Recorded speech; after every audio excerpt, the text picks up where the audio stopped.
We got an update on Jessica Jones that's either pretty big and significant and is telling us that something is definitely happening with this character, or we're just looking too deep into it. Whatever the case may be though, this is definitely interesting and it's worth taking note of, and there's a lot of speculation as to why this was done.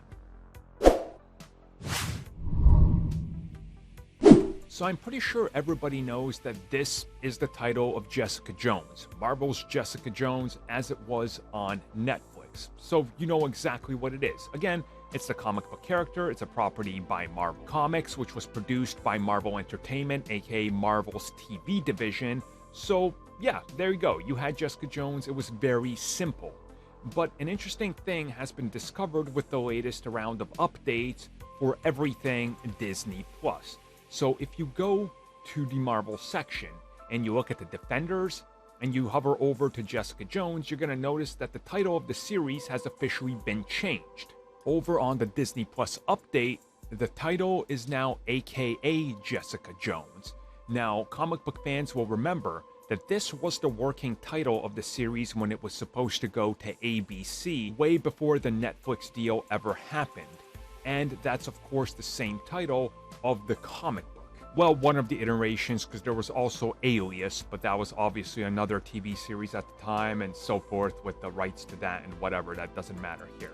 But again, the interesting thing here is the branding and why is this being done? Why did they change it? What's the purpose of this? Is there any actual reason behind this for this change? Does it mean anything in the long run?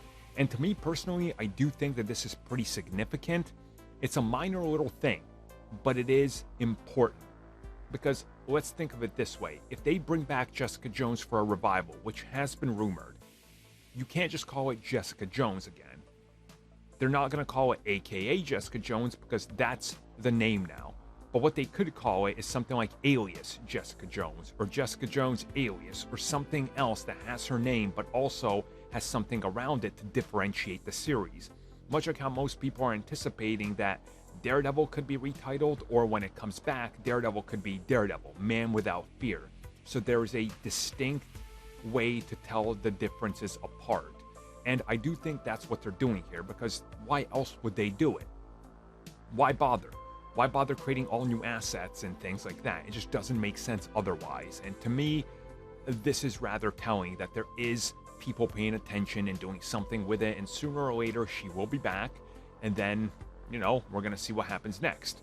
It's also really interesting that this happens right before she's supposed to appear in She-Hulk allegedly to do some stuff, which makes me think that we're gonna see her show up. They're gonna say, oh, what's your name? You're that Alias, right? Oh no, it's AKA Jessica Jones, right? Like they'll make a joke out of it, and then you have it there. It's like, oh, recommended, go watch it now. It kind of does make sense if you really think about it, so it's going to be interesting to see what happens next and if Disney explains why they did this.